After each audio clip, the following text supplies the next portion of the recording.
வைகை குண்டாறு இணைப்பு திட்டத்தை 3 கட்டங்களாக பிரிச்சுக்கலாம்.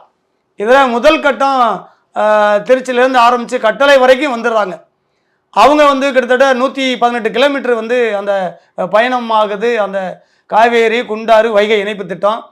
அதில் முதல் கட்டமாக இருக்கிற அரசாங்கம் அன்னைக்கு இருந்த அரசாங்கம் அதை நிறைவேற்றிட்டாங்க.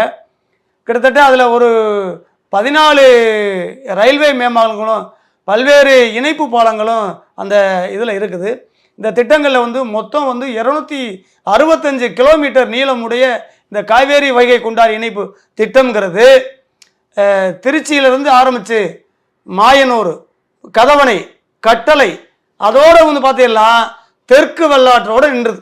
தெற்கு வெள்ளாறுலேருந்து அங்கேருந்து ஆரம்பித்து சிவகங்கை அதே போல் வைகையோடு இணைச்சி 2ஆம் கட்ட பணிகளை முடித்து 3ஆம் கட்டமாக ராமநாதபுரம் மாவட்டத்தில் விருதுநகரை இணைச்சி விருதுநகர்லேருந்து ராமநாதபுரம் வழியாக குண்டாரில் 34 கிலோமீட்டர் இணைச்சா ராமநாதபுரம், சிவகங்கை, தூத்துக்குடி இந்த 7 மாவட்ட விவசாயிகளுக்கு விவசாய பிரச்சனையும் இருக்காது, வாழ்வாதார பிரச்சனையும் இருக்காது, பொருளாதார பிரச்சனையும் இருக்காது அப்படின்னு பல்வேறு கட்டமாக நாங்கள் தொடர்ந்து வலியுறுத்திட்டே வர்றோம்.